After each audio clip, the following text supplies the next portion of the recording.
¿Qué tal? Bienvenidos a un episodio más de su podcast Sabuesos del Dinero. El día de hoy tenemos un invitado muy especial, a Roberto Palero, un verdadero experto en temas de inversiones, finanzas y también un gran amigo mío, para que nos comparta sus ideas para saber invertir en este 2023 y en el macro escenario que tenemos en el que estamos atravesando como sociedad. Así que démosle la bienvenida. Bienvenidos a su podcast Sabuesos del Dinero, tu guía para descubrir cómo controlar y manejar tus finanzas de manera eficaz, para que logres vivir bajo tus propios términos financieros, mientras disfrutas de tu familia, tus pasiones y tu libertad. ¿Estás listo para transformar tus finanzas? Yo soy Alex Saavedra y comenzamos. Mi estimado Robert, ¿cómo estás? Bien, ¿y tú? Todo bien, Alex. Muchas gracias. Muchas gracias por estar aquí, compartir tu tiempo con nosotros y compartirnos un poco de lo mucho que sabes y de lo tanto que me has compartido y enseñado a mí también. ¿Por qué no te presentas un poco para que el público sepa de a quién tenemos de estrella invitada el día de hoy? Gracias, nada de estrellas, pues seguimos aprendiendo muchísimo, me falta mucho por aprender, Alex, pero agradezco las palabras, sobre todo el tiempo de venir aquí a compartir un poquito. La verdad es que también es un tema que me apasiona, entonces también felicidades por el proyecto y por seguir compartiendo, que eso es lo que más deja finalmente, ¿no? Así es, muchas gracias a ti por darnos de tu tiempo y estar aquí. Gracias. Te platico un poquito de mí. Yo soy licenciado en Administración Financiera del ITESO.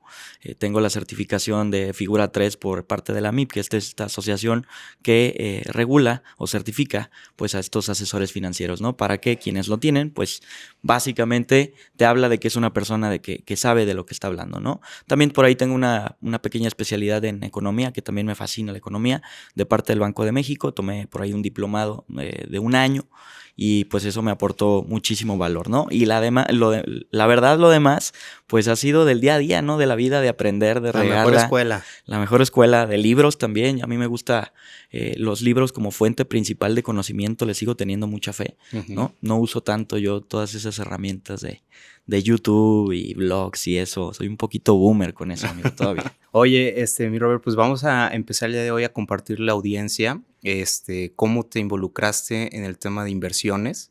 Ahorita nos platicaste, bueno, antes de hablar particularmente de cómo te involucraste, ahorita aprovechando que nos comentas que lo tuyo son los libros, ¿por qué no empezamos dándonos, no sé, tres sugerencias de libros que hayan cambiado o impactado de manera relevante tu manera de invertir y ver el dinero? Va, perfecto. Para mí, fíjate que uno que siempre recuerdo mucho es El hombre más rico de Babilonia. Se me hace un libro que me fascina.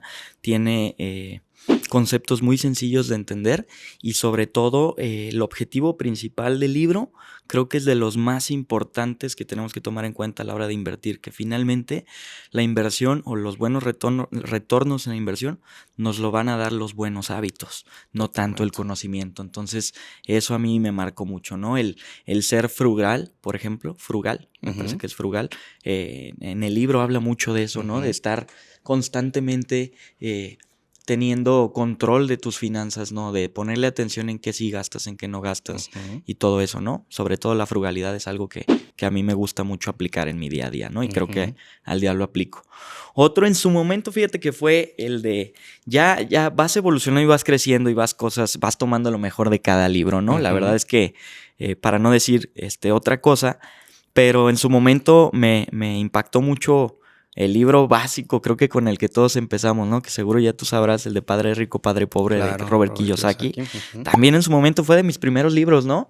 Y además su historia de vida, casualmente, empataba muchísimo con algo que yo estaba viviendo. Yo también veía mi vida con un padre rico y un padre pobre, ¿no? Entonces yo me metí todavía más en la historia y me identificaba más. Ya te platicaré porque después yo considero que tengo un padre rico y un padre pobre, pero me llegó mucho, ¿no? En su momento sí me hizo cambiar y ver las cosas de manera diferente y después vas aprendiendo que pues en la práctica no todo lo que dice el libro necesariamente aplica especialmente aquí en México, ¿no? Pero tiene buenos conceptos, me gusta mucho también y pues lo he tratado de ver de la manera en que no necesariamente tengo que aplicarlo tal como dice el libro. ¿no? Ujú. Sino otra vez los hábitos y la historia que trae atrás de. Buenísimo. Sí, los conceptos como generales son buenísimos, aunque no necesariamente corresponden al mercado inmobiliario, que es, digo, a nivel básico es como de lo que más se concentra en ese libro Robert Kiyosaki, pero como conceptos son buenísimos al final de cuentas y son aplicables hasta cierta medida y replicables también. Entonces también es un excelente libro. Para mí creo que ese fue el primero que yo leí. Órale, ya sí, de temas, digamos, ya completamente financieros, ¿no? Porque hay mucho de crecimiento personal, tu relación con el dinero, psicología del dinero, pero ya como tema de finanzas o inversiones, también creo que ese fue de los primeros que debí haber leído yo. Qué Así bueno, es. sí, yo creo que fue nuestro primer acercamiento de muchas personas, ¿no? Ese personaje, la verdad es que ese libro llegó a muchísimos. Sí. Y también es un tema como muy de literatura de escuela. No todas las escuelas tienen enfoque en dejarte tarea o de lectura de finanzas o inversiones o dinero, pero eso es como de los que sí, ¿no? Como que sí hay escuelas que si te van a hacer pedir una reseña sobre un libro, muy probablemente sea Padre Rico, Padre Pobre de Robert Kiyosaki. Así es. Excelentes recomendaciones, Roberto. Oye, ¿por qué no nos platicas también en qué momento agarraste ese cariño, esa afinidad con el dinero desde tu formación académica universitaria que nos platicas y posteriormente todos los posgrados que has venido desarrollando y también tu línea de trabajo en donde estás actualmente? Pues es completamente tema de dinero, finanzas, economía, macroeconomía, inversiones, retornos y todo este tema. ¿En qué momento recuerdas que fue como tu primer amor, pues si lo podemos decir así, acercarte a temas de dinero? Fíjate que todos son vivencias, yo creo, Alex, ¿no? O sea, todo viene desde algo que te sucedió y desde ahí parte el que quisiste hacer algo al respecto, ¿no? Para mí yo lo interpreto así y fue por una vivencia que pasó en mi casa, ¿no? Hubo una situación familiar en donde, pues en mi familia nos iba bien, no nos faltaba nada, pero tampoco era una familia de lujos, ¿no? Nos iba bien y todo, yo siempre estuve en escuelas privadas y demás, pero pues un buen día, mis papás tienen una situación en donde les cambia el panorama financiero de la noche a la mañana completamente al revés, ¿no? Un giro de 180 grados en el patrimonio familiar. Pasó que ellos tenían varias tiendas en el centro, vendían bisutería y ese tipo de negocio se trata de reinvertir mucho porque todo te tienes que estar trayendo la moda, la tendencia, te lo tienes que estar trayendo del extranjero, ¿no? Entonces era un negocio en donde te dejaba buen retorno, pero al mismo tiempo tenías que invertir mucho de vuelta para que te estuviera dando ese flujo, ¿no? Entonces un buen día, Alex, pasa que la mercancía siempre se venía por avión, haz de cuenta, ¿no? Siempre, cada 2 meses, 3 meses, y ellos viajaban mucho al extranjero por lo mismo. Y un buen día deciden traerse esa mercancía por tren. Ok. Y pasa que el tren justamente va por California y sucede uno de los que ya muchos conocemos como de los famosísimos incendios en California, ¿no? Al ser un estado muy, muy caluroso, pues pasa un incendio, justo iba pasando el tren y toda la mercancía, bye. Tómala. Y a pesar de que sí tenían protección a la mercancía, tenían cobertura y todo, tristemente después se dieron cuenta que ningún seguro te cubre, por ejemplo, desastres naturales. Entonces, verdaderamente sí fue, híjole, pudo haber habido muchas más métodos, por así decir, o mecanismos para blindar el patrimonio de la familia. En su momento, pues ellos creyeron que el seguro era suficiente y pues tómala que no, ¿no? Entonces, pues a partir de ahí, obviamente, la dinámica familiar pues cambió mucho, ¿no? Y yo fui de esos chiquillos que pues siempre estuvo en escuela privada, pero pues nunca salía los fines de semana porque pues no había lana, ¿no? Yo era de esos chiquillos que estaba entrenado en el teléfono de que hablaban de Bancomer, Banorte, Santander y no, oye, pregunto por fulanito. No, aquí no está, aquí no vive. Okay. ¿No? Siempre las llamadas de las tarjetas Sí, era claro. de ley todos los días en mi casa, ¿no? Okay. Y te acostumbras a vivir con eso, ¿no? No necesariamente lo veo como algo malo, todo lo contrario, porque eso, Alex, me detonó en lo personal a mí esa curiosidad de ver qué había pasado, ¿no? ¿Cómo es que en una familia de la noche a la mañana te cambia la dinámica una situación? Y cómo es que el mundo del dinero funciona, ¿no? Entonces ahí empezó la curiosidad, sobre todo fue curiosidad. No lo llamo trauma porque realmente no fue así, ¿no? O sea, continué con mi escuela, no me tuvieron que sacar de la escuela. Sí le batallaron muchísimo, sin duda alguna. Yo pues me tocó ver muchísimas veces a mis papás que a raíz de eso pues chamba a sacarla, ¿no? Hasta las 2, 3, 4 de la mañana, el estar ahí siempre chambeando para sacarnos adelante, y así fue, ¿no? Entonces realmente no lo veo como un trauma, lo veo como el inicio de esta curiosidad que me detonó a mí de ver cómo se mueve el mundo del dinero, ¿no? Buenísimo. Básicamente así fue, como ves. Digo, buenísimo lo que generó como resultado, porque al final de cuentas, pues aquí estás y tu familia logró salir adelante con un trabajo arduo, duro y saberse levantar de una situación tan compleja, sobre todo cuando estás ya tan acostumbrado a cierta rutina, a cierto nivel, a cierta misma logística del negocio, ¿no? Ya sé que cada cierta cantidad de tiempo es una reinversión fuerte otra vez y mientras se aguanta un tiempo en lo que se genera el flujo y ya estaban tan acostumbrados y cambiar a veces es lo más difícil. El cambio el humano por naturaleza es renuente al cambio y cuando se ve forzado a hacerlo, entras en un tema complicado. Pero al final de cuentas lo supieron sacar bien y adelante tu familia. No tengo el gusto de conocerlos a ellos, pero tengo el placer de conocerte a ti y sé que lo has sabido, digamos, convertir una situación que probablemente para una persona con una mentalidad más débil hubiese sido un golpe al nivel de trauma, como lo comentas, y tú más bien lo convertiste en un tema de motivación, de entendimiento, de curiosidad, lo que estás comentando, ¿no? Entonces, pues qué bueno que pasaron las cosas como pasaron y por algo nos pasan, ¿no? Siempre las situaciones. A día de hoy, Robert, ¿cuáles son tus instrumentos o vehículos de inversión favoritos? Si nos puedes platicar y cómo han venido cambiando o cómo has venido cambiando la gestión de los mismos con el paso de tu edad, que es importante. No pensamos lo mismo a los 18 que a los 22 que a los 27. Y tampoco tenemos la misma capacidad de generación de ingresos, ¿no? Entonces, por supuesto que los vehículos financieros y de inversiones van cambiando conforme nuestra situación va cambiando. ¿Por qué no nos platicas un poquito de ello? ¿Cómo empezaste? ¿Cómo lo has gestionado? ¿Y cómo andas ahorita en ese tipo de inversiones? Órale, dijiste la palabra clave, Alex. Va cambiando. Realmente no es que yo me case con un instrumento, sino que pues tengo esa relación sana de que pues si no funciona o deja de funcionar, pues adiós, ¿no? Y cambiamos de instrumento. Realmente así lo he gestionado. Pero sí te soy sincero, sí soy muy, muy, muy precavido a qué le meto, ¿no? Por ejemplo, mi primer acercamiento y lo que más me da curiosidad, ligándolo a lo de mis vivencias personales, fue la bolsa de valores, ¿no? Que en todo el mundo era como que un poquito más cliché, ¿no? Más romantizado de que, ay, no, pues es que ahí es donde vas a hacer lana, ¿no? Y ya que estás en la práctica dices, pues sí, pero no. Claro. Porque sube y baja, ¿no? Claro. Entonces, mi primer acercamiento fue con la bolsa de valores a temprana edad. Yo creo que ya tengo ahorita como unos, ¿qué serán, Alex? Unos 6 años en la bolsa. Digo, tampoco fue tan a temprana edad, tristemente, porque, digo, no se lo atribuyo a eso, pero en su momento, cuando yo ya me sentía que sabía bastante al respecto, que estamos hablando ya de los 17, 18 años, pues realmente lo que faltaba era la otra parte, ¿no? ¿Ahora qué? Ajá, ahora sé dónde, ¿ahora qué? Ya sé dónde, ahora de dónde saco la lana, Ajá. ¿no? Entonces, pues sí fue como una etapa un poco frustrante para mí porque yo me iba llenando de información y ya me sentía súper picudo, pero pues sin un peso. Entonces, pues a los 17, 18 años empecé un negocio, de hecho, de serigrafía y vinil textil en ese momento. Fue una idea que se me ocurrió en la escuela, en donde en el salón nos mandábamos a hacer todos una sudadera en donde venían pues los nombres de todos y el número del salón, ¿no? Ajá. Y siempre era un rollo hacerlo, Alex. O sea, siempre se hacía de ley, pero siempre era un rollo también. Okay. Porque nadie sabía dónde vamos a hacerlo y qué cuánto va a costar y que tienen que quedar super padres porque las nuestras tienen que ser las mejores y demás. Y pues a mí se me ocurrió levantar la mano nada más, ¿no? Y dije, bueno, pues de aquí puede ser mi primer negocio y de ese negocio pues ya lo llevo a las inversiones, ¿no?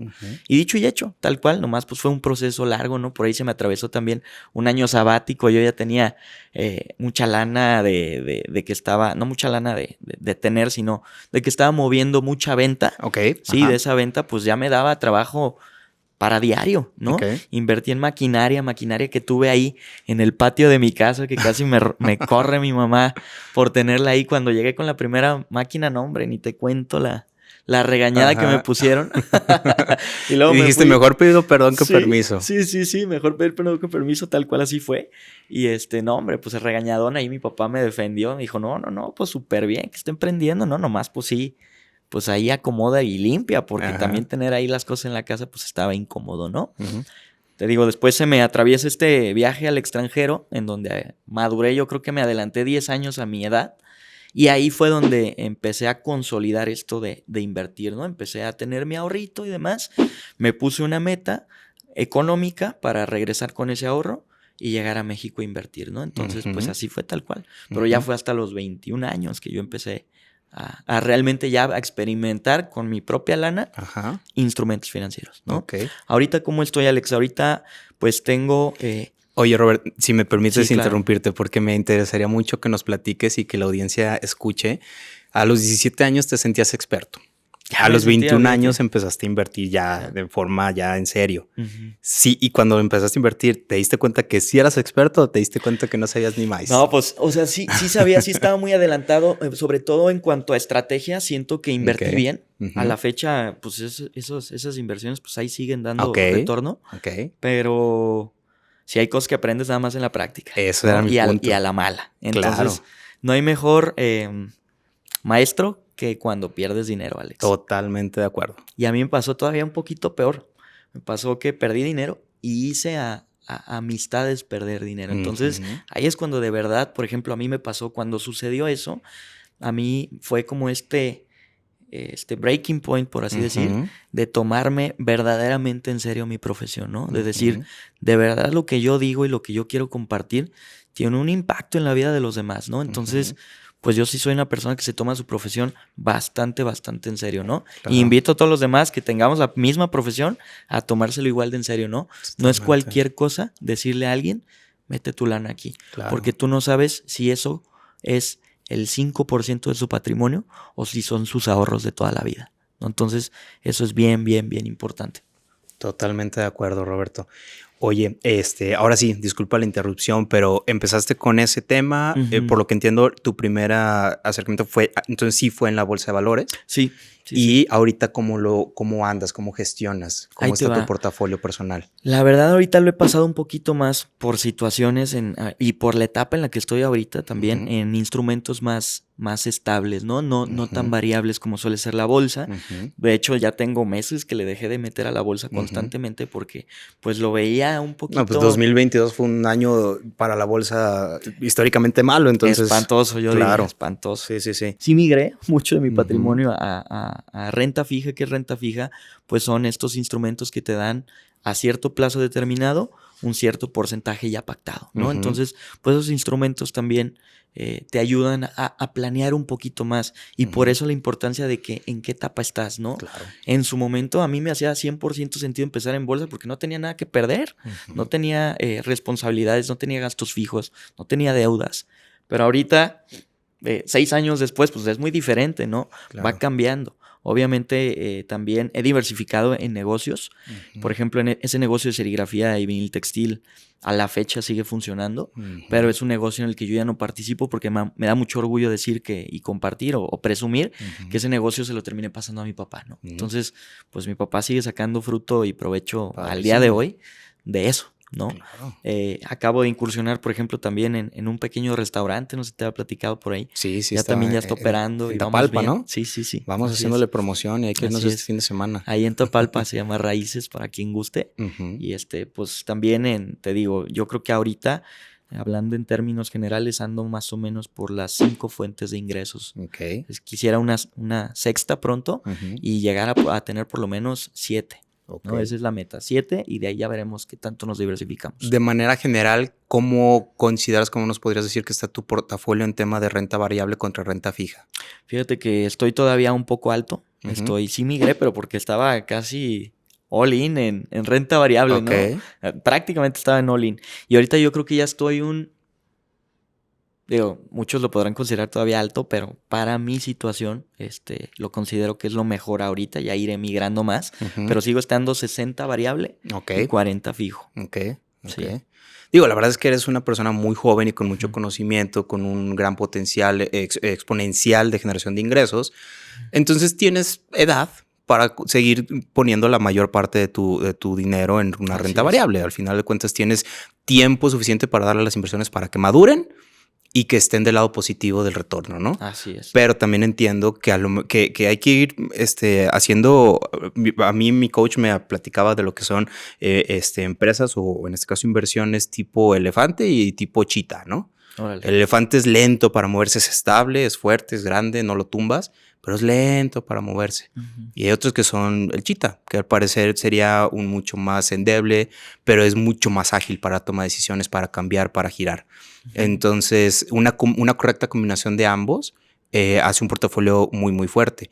Y ser esa parte chita, es decir, sí, a lo mejor por mi edad puedo estar un poco más cargado en renta variable, pero tampoco que tiene malo si hoy, 2023, quiero irme a renta fija y ya 2024 se estabiliza un poco el mercado de acciones, pues regreso. Y si no quiero regresar, no regreso. Y si quiero regresar más adelante con más fuerza otra vez, o sea, no hay que encasillarnos en ya tomé esta decisión, me tengo que ir por aquí. No, podemos cambiar nuestro portafolio y la estrategia interna como invertimos tantas veces como nuestro momento de vida lo considere necesario. Y dijiste algo súper importante que nunca lo había visto yo con animales. Se me hace una excelente reflexión, muy fácil de digerir.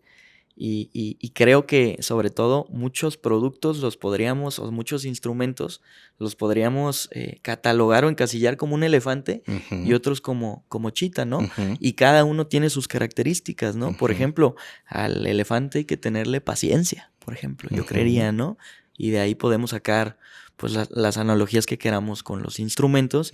Y al chita pues hay que tenerle cuidado porque es medio bravo, no es medio peligroso. Totalmente. Entonces, pues si lo vemos así, digo, complementando como tú lo platicas de elefante y chita, me parece una excelente manera de verlo. Claro. Muy bien, Robert. Oye, platícanos para ti, ¿cuál es, de manera general, la mejor inversión que tú hayas hecho? Fíjate que la mejor inversión está un poquito también trillado el concepto. Creo que ya te imaginas lo que voy a decir. Pero a mí en lo personal eso es lo que de verdad me ha sacado más adelante, ¿no? Y es invertir en mí, en conocimientos, en estudio. Incluso en hábitos, ¿no? En invertir en si es necesario ir con alguien para que nos diga qué herramientas tenemos que utilizar para mejorar nuestros hábitos, ¿no? No todo es nada más estar invirtiendo a lo loco y ya, ¿no? Si no tienes unas bases bien sólidas, unos pilares, me gusta decir eso a mí. Si no tienes unos pilares sólidos, pues no está tan bien que todavía te aventures a instrumentos que a lo mejor por no tener esos pilares bien sólidos te van a exponer a un riesgo que no es necesario que te hayas expuesto, ¿no? No quiero complicarlo el tema, pero básicamente para mí, dependiendo qué etapa estés, digo, si estamos hablando de la edad de una persona que está en tu edad o en mi edad, creo que todavía es momento de seguir aprendiendo, ¿no? De seguir diversificando. Ahora, también es bien importante, Alex, para decirte cuál es la mejor inversión, yo creo que tenemos que tomar en cuenta mucho en qué situación macroeconómica se encuentra el país, ¿no? Hay que saber navegar en las etapas del ciclo económico en las que nos encontramos, ¿no? Entonces, porque eso determina si va a ser buena inversión o mala inversión, ¿no? Por ahí en el curso, en la empresa en donde estoy, tenemos un curso que tu servidor desarrolló. Ya tenemos más de 200 graduados. Entonces, pues creo que, y es gratuito, en donde platico un poquito de estas etapas del ciclo económico y cómo es bien importante para la toma de decisiones, sobre todo en inversiones, saber manejar en qué etapa estamos, ¿no? Claro. Y yo se los dibujo así como una montaña rusa, Alex. Tal cual, ¿no? Así es la economía de un país, es una montaña rusa, ¿no? Porque le llamamos, estas 4 etapas son expansión, auge, recesión y crisis, ¿no? Y dependiendo en qué etapa nos encontremos, también es en la que mejor nos conviene invertir, ¿no? Por características que se empiezan a mostrar en la economía, digo, para no irme muy técnico, se empiezan a mostrar, por ejemplo, en una etapa de expansión o auge, se nos presentan oportunidades para invertir en instrumentos de renta fija que nos van a dar un rendimiento muy bueno, muy alto. Y entonces, en esos momentos, vale la pena estar más en esos instrumentos que son más seguros, que son más de tipo elefante, pero que les vamos a tener que tener paciencia, ¿no? Pero para cuando llegue una etapa de recesión o de crisis, es momento entonces de tomar un poquito más de riesgos y tirarle a instrumentos que nos puedan dar un mayor retorno, ¿no? Uh-huh. Por eso también me gusta mucho la frase o analogía que dicen que por eso la gente con dinero hace más dinero en las crisis. Claro. Porque conocen bien sube y baja y saben adaptarse también y saben adaptar su portafolio uh-huh. a esas etapas, ¿no? Totalmente. Creo que es bien importante. Me meterías mucho en un dilema de decirte cuál es la mejor inversión ahorita. Depende. Siempre, esa es la mejor respuesta que da un economista, ¿no? Si tú le preguntas a un economista de profesión, siempre te va a contestar, depende. Y totalmente. Yo abogo mucho en mi contenido que no existe una mejor inversión. ¿Por qué? Porque el momento de vida de cada persona, con los momentos de ingresos de cada persona, con los tipos de gastos de cada persona, con el momento macroeconómico que vive cada persona, es muy variable. No puedes como tal determinar esta es la número 1, la número 2 y la número 3, porque la que para mí puede ser la número 1, para ti puede ser la número 7. A la inversa, ¿no? Siguiendo como un poquito la analogía que hacías con la montaña rusa. Por ejemplo, yo soy fan del automovilismo, ¿no? La Fórmula 1. Uh-huh. Y yo hago más el símil con la Fórmula 1. ¿Por qué? Porque para mí son dos variables. Uh-huh. Una es la pista y la otra es el clima. El mismo piloto con el mismo carro va a pedir llantas distintas, aunque sea la misma pista, cuando está lloviendo, que cuando está seco, que cuando está haciendo mucho calor, que cuando está haciendo mucho frío. Y si te pones a pensar, es la misma persona con el mismo carro y la misma pista, pero el clima cambió. Y a la inversa. Entonces tienes que estar sorteando los dos tipos, ¿no? Para mí sería como, ¿cuál es mi momento personal contra cuál es el momento macroeconómico? Uh-huh. Y la combinación de ambos te va a dar un resultado que te va a ayudar a elegir el mejor instrumento. No es nada más porque puedes estar en el mismo momento macroeconómico un momento personal tú a tus 30 años que otra persona a sus mismos 30 años en Japón. Pero el momento macroeconómico es muy distinto. O ahorita en Argentina, que están con inflaciones del 100%, a una persona que esté en Estados Unidos. Y los dicen, oye, pero los dos tienen 30, los dos son solteros, los dos tienen un crédito solamente de carro. No, pareciera que es la misma persona, pero su momento macroeconómico también importa. Uh-huh. Entonces creo que esas dos variables se combinan para no poder como tal determinar una mejor inversión general. Pero podemos hablar de una mejor inversión para nosotros mismos, ¿no? Que es lo que nos está dando resultado a nosotros, y sobre eso pues, son meras recomendaciones para el público y la audiencia que nos sigue. Platícanos, ¿cuáles podrías comentarnos como errores principales que has cometido al invertir? Muchos, desde entrada te digo muchos, pero haciendo reflexión sobre eso, Alex, siempre me he dado cuenta que afortunadamente ya no las he tenido porque aprendí de los errores. Uh-huh. Tuve la más reciente con cripto, uh-huh, porque me dejé llevar, sobre todo por tendencias, ¿no? En criptomonedas en específico o en algo en específico. Pero si me voy a buscar la raíz de por qué tomé esas decisiones en ese momento, siempre fue la principal, en mi caso, por desesperación, ¿no? Que eso es, es el enemigo de las inversiones número 1 para mí, ¿no? Uh-huh. Es el asesino serial de las inversiones.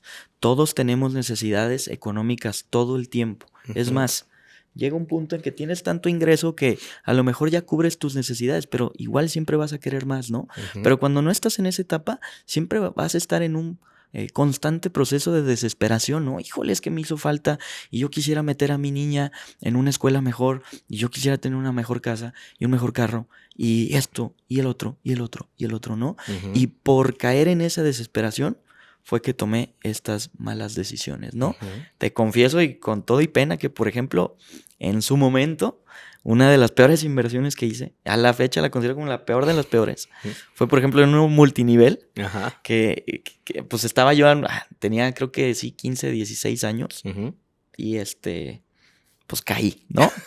¿Por qué? Porque pues estabas como en esa etapa de que, pues todavía no tienes esa experiencia uh-huh, intelectual, no tienes nada en tu CV, ¿no? Entonces, ¿qué vas a hacer? Pues nada. Uh-huh. Y venían estas instituciones a rescatarte con modelos de inversión o con X productos maravillosos, ¿no?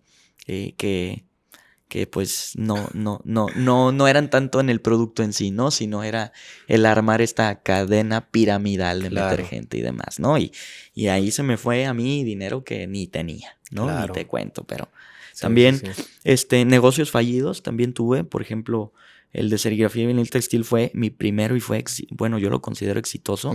No es la gran empresa ni el gran negocio, pero ahí es donde definimos para cada quien qué es éxito, ¿no? Para mí lo defino exitoso porque de no tener nada me dio para no depender de mis papás, ¿no? Y es un pequeño negocio que me dio lo suficiente en su momento, pues para invertir en maquinaria, para salir con mi novia en ese momento, ¿no? Para salir con mis amigos, para comprarme mis cosas, para comprarme mi primer carro, que fue un bochito, un Volkswagen, 1990, que le tuve mucho cariño. Pero ahí es donde definimos, pues, si es exitoso o no el negocio, ¿no? Tuve otro en donde ni siquiera arrancó, por ejemplo, que fue una mala experiencia, ¿no? Hicimos todo, de todo. Me quedé ahí en donde planeas tanto que luego, a la hora de planear tanto, te das cuenta que el aprendizaje estaba en la ejecución. No tanto en haber planeado y diseñado y hecho, y según tú ya la ejecución iba a estar bien fácil, ¿no? Totalmente. Y te hablo de un pequeño negocio que en su momento quise nomás emprender porque nunca arrancamos, con un amigo de muebles hechos de tarima.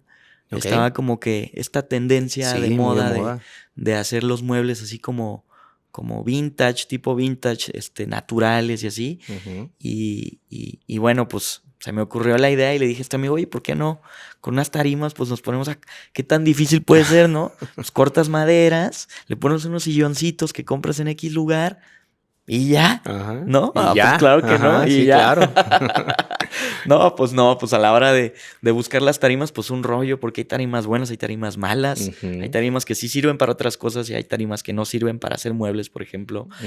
Nos astillamos hasta que nos cansamos, conseguimos un lugar para pues ahí las sierras, todos los materiales que te puedas imaginar para hacer las tarimas. Y estuvo bien chistoso porque hicimos todo así un rollo para hacer el primer mueble, lo terminamos, lo vimos y dijimos, esto no va a jalar. Y ahí le paramos, ¿no? Ya estuvo. Sí, estuvo muy chistoso. Fue una experiencia muy bonita. Además fue con uno de mis mejores amigos que a la fecha quiero muchísimo. Él, si escucha este podcast, va a saber quién es. Sí, claro. Pero estuvo muy chistoso, ¿no? Porque sí le dedicamos también algo de lana que yo en su momento otra vez no tenía, ¿no? Le metí all-in a esa idea. Y el tiempo, ¿no? El tiempo que también, pues, fue aprendizaje al final del día, ¿no? Claro. Y la última que tuve, pues, amigo, como la mayoría de la población, yo creo, en criptomonedas, ¿no? Yo era muy al principio muy detractor de las criptomonedas. Ahora no lo soy, lo digo abiertamente. Pero en su momento sí tomé riesgo de más, ¿no? Me dejé llevar con las tendencias y dije, no, ¿en dónde tomé el riesgo de más? En no investigar al 100%. Digo, nunca lo vamos a llevar al 100% la investigación, ¿no? Correcto. Pero en informarme de la mejor manera posible de qué se trataba el proyecto de esa criptomoneda, ¿no? Me pasó, ¿no? O sea, caí en la tendencia en que lo ves en todas las noticias y dices, no, pues, y sube. No, pues déjalo pesco aquí porque va a seguir subiendo. Y casualmente, haz de cuenta que sube. Compré yo. Aquí compró Roberto, vámonos.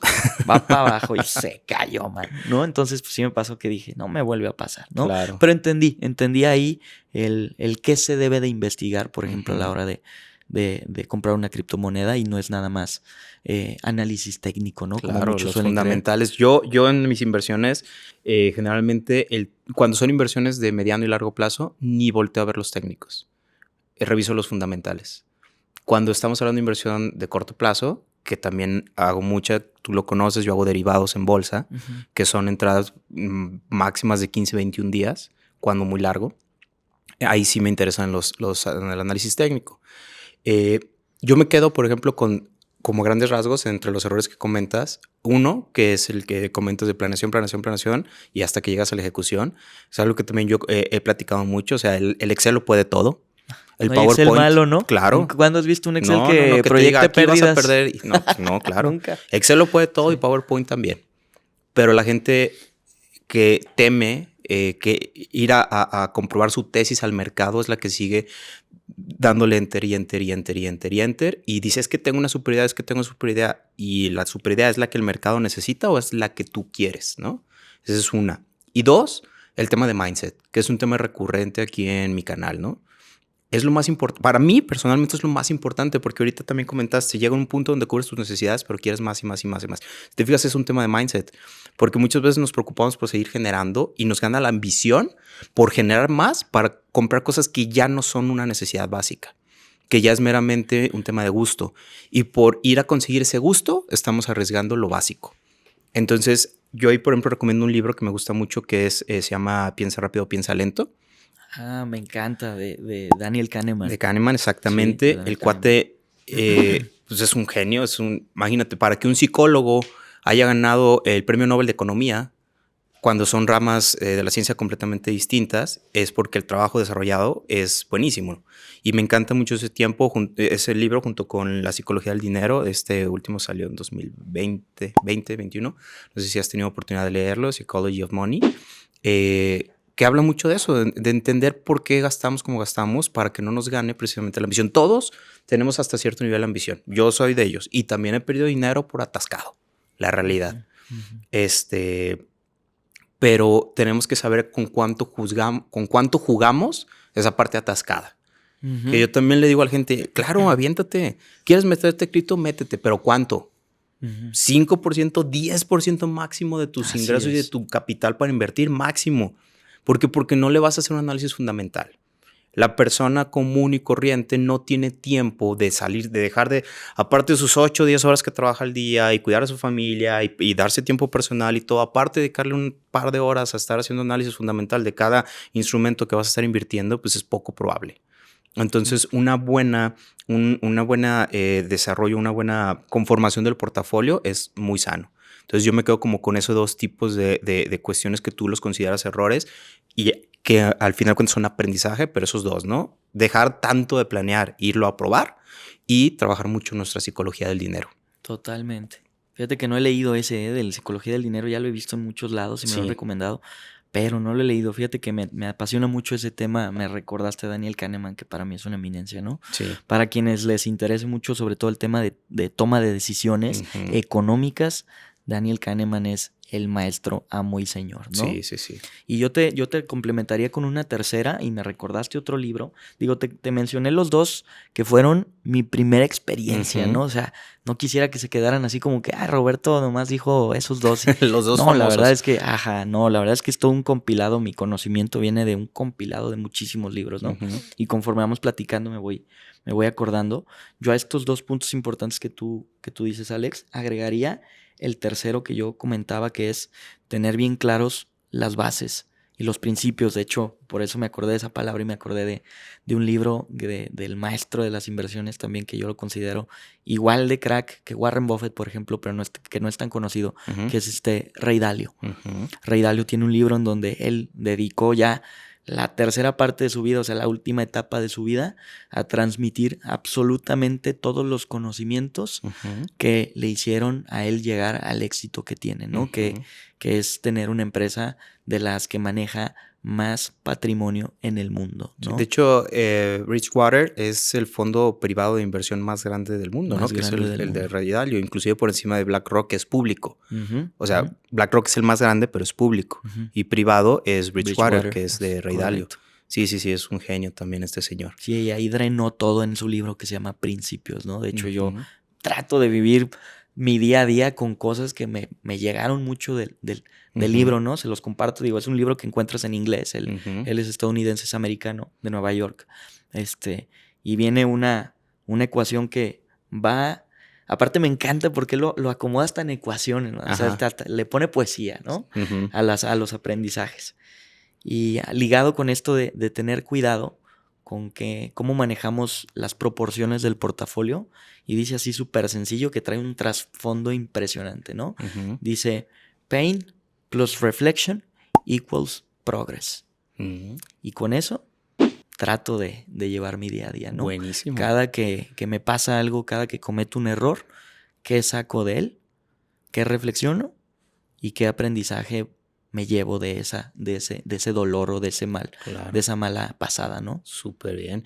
Oye, Ray Dalio es todo un crack porque ha dedicado tanta parte de su vida a transmitir conocimiento en busca de la mejoría financiera de la gente, que incluso en su canal de YouTube, sus libros los hace en historias de 30 minutos animadas, que son buenísimos, como el último que sacó, el de World Changing Order.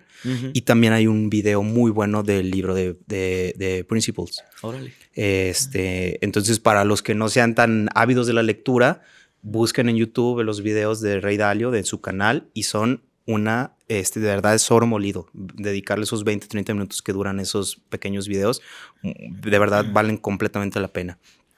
Oye, Roberto, ¿qué podrías, desde tu perspectiva, y no como una recomendación general, ojo, porque no podemos estar brindando recomendaciones generales sin conocer más bien el momento financiero particular de cada persona, 3 grandes consejos que le podrías dar a personas que sean completamente neófitos en esto de la inversión, que estén buscando hacer su primera inversión, rescatar sus primeros pesos, ponerlos a trabajar?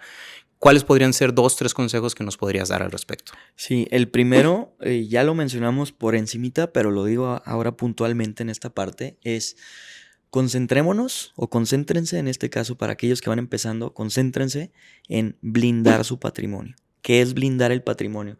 Estamos a una emergencia, a un día, a una situación de que nos cambie el panorama completamente en nuestra vida, ¿no? Como ya les platiqué que pasó en mi familia, tal cual, ¿no? Fue de la noche a la mañana, tal cual, ¿no? Entonces, ¿qué pudieron haber hecho ellos para blindar su patrimonio? En donde, a pesar de que hubiera pasado esa situación, esa catástrofe, ese desastre natural, a pesar de eso, nuestra vida hubiera continuado igual, ¿no? Económicamente hablando. Entonces yo les diría, lo más importante es que primero blindes el patrimonio. ¿Cómo se blinda? Teniendo coberturas de todo lo que puedas tener coberturas. O sea, seguro de auto, seguro de gastos médicos mayores, seguro de vida si ya dependen personas de ti, es decir, ya tienes esposa, ya tienes hijos, una niña y un niño, lo que sea. Blíndalos, blíndate a ti y blíndalos, blinda su futuro. Yo eso es lo primero que les diría, ¿no? Incluso también, ¿por qué no? Por ahí también, mencionando los productos que ofrecen las aseguradoras, hasta un plan de retiro, ¿no? Holgado, muy holgado, les diría, no se vayan a que le quieran meter todo a un solo producto, pero primero eso lo veo como el blindaje del patrimonio, ¿no? Antes de empezar a invertir, Alex, ¿no? Totalmente. Antes. Luego, segundo, para mí es bien importante, Alex, para aquellos que son neófitos en el tema, que entiendan en qué van a meter su dinero, que entiendan perfectamente qué se va a hacer con su dinero. Porque hay muchísimas opciones de inversión que pareciera, o creyeran ellos, que pareciera que mientras más complejo lo platique, mejor, ¿no? Totalmente. Sí. De que no, fíjate que nosotros invertimos en estos fondos indexados en mercados emergentes de tal industria que está creciendo porque tiene... O sea, la persona de a pie no te va a entender eso. Dile, oye, esta lana se va a ir a comprar muebles de madera. Y yo a esos muebles de madera le saco un 30%. Claro. Y de ese 30% voy a dar 15%. Punto. Oye, Robert, se acabó. Creo que lo comentaba en mi primer o segundo podcast. Le decía, el lenguaje financiero complicado lo inventaron para poder justificar los fees de administración. Para eso sirve nada más. Para hacerte creer que yo soy más listo que tú y por eso me necesitas para yo mover tu dinero. Es para lo único que sirve el lenguaje técnico muy complejo que pareciera que es. Las finanzas no tienen por qué ser complicadas. El dinero no es complicado. No lo son. Si alguien te lo vende como complicado, aguas. Para mí es foco rojo, ¿no? Foco rojo, tal cual. Y no lo digo por nuestra profesión en específico. Para todas las profesiones aplica, ¿no? Creo. Abogados, ingenieros, lo que tú me pongas. Mientras el profesionista más utilice los tecnicismos, es porque menos entiende del tema. Para mí es así, ¿no? Si no lo sabes explicar con peras y manzanas, para mí no lo entiendes. Totalmente, ¿no? de acuerdo. Entonces, ese es el segundo punto. Y el tercero, creo que ya lo decía un poquito más por encima, pero lo digo puntualmente en estos 3 de qué les recomiendo. Tercero, inviertan en conocimiento. Si se van a aventar, a ver, yo soy una persona en esta situación. ¿Cuál es lo recomendable en mi situación? Busquen un experto, ¿no? Busquen a una persona que viva sobre todo, no nada más que enseñe, porque eso es bien importante también, ¿no? No nada más que lucre de esa actividad de esa persona, sino que lo viva, que sea ejemplo vivo de lo que predica, ¿no? Entonces, es muy válido buscar ayuda, ¿no? Ya tenemos muchas herramientas muy avanzadas, como ahora ya ChatGPT y todo esto, pero no sigue sigue sin sustituir el que una persona vea por tus necesidades primero, ¿no? Esa herramienta o lo vas a googlear o hablando de ChatGPT, te va a mencionar, a lo mejor te va a decir, oye, yo tengo esta situación económica, ¿qué me recomiendas? Y te va a dar, o te va a escupir, me gusta decirle, te va a escupir información que le funciona a lo mejor al promedio, ¿no? Pero si ya quieres aplicarlo a tu situación específica de vida, pues entonces sigue siendo mejor ir con una persona experta que vaya a ver primero por tus intereses antes que por los suyos, ¿no? Para mí eso es lo tercero, el investigar bien es como dos cosas, ¿no? Este tercer punto es investigar o aprender más sobre eso y a la vez buscar ayuda, muy válido, ¿no? En un principio. Completamente ya después, tú solito lo puedes hacer. Completamente de acuerdo. Pues ahí está, número 1, blindarnos. Número 2, entender en qué invertimos. Y número 3, seguir invirtiendo en nosotros mismos y conocimiento. Esa es la inversión con mayor retorno que puedes hacer. Así es, totalmente, Alex. Mi Robert, pues no queda más que agradecerte todo lo que viniste a enseñarnos, a mostrarnos, a platicarnos. Un verdadero placer contar con gente tan conocedora a tan corta edad como tú y todas las experiencias y vivencias que has tenido y cómo pueden sumar a que la gente evite esa curva de aprendizaje, ¿no? Por medio de alguien que ya ha pasado por ciertas cosas. Nunca la vas a evitar por completo, pero cualquier mentoría que puedas tener de este tipo va a acelerar el crecimiento y va a probablemente evitar muchos errores de los que tú y yo ya hemos cometido, ¿no? Así que muchísimas gracias por tu tiempo, por estar aquí con nosotros y compartirnos. Gracias, Alex. No, pues un placer. Te vuelvo a felicitar por el espacio, te vuelvo a felicitar por el esfuerzo que yo sé que también lo platicábamos tú y yo, ¿no? Todo este proyecto de que nos apasiona a ti y a mí compartir conocimiento, ¿no? Pero pues eso también conlleva retos, ¿no? Porque pues también pues es tu cara, es tu reputación, el cómo vas a delegar esto porque no se puede delegar, ¿no? Y cómo malabarear nuestras otras actividades que ya tenemos o nuestras otras responsabilidades con tal de venir a compartir, ¿no? Entonces te felicito, espero yo pronto estar en las mismas, pero pues muchísimas gracias por darme esta probadita de lo placentero que es venir a compartir información, ¿no? Por supuesto, un placer, el placer es todo mío, mi estimado Roberto. Gracias, amigo. Muchísimas gracias a ustedes por darse su tiempo, por compartir con nosotros también el de ustedes y esperamos aquí tenerlos para el próximo capítulo. Recuerda compartir tus dudas en los comentarios y suscribirte para que no te pierdas los siguientes videos. Hasta la próxima, sabuesos del dinero.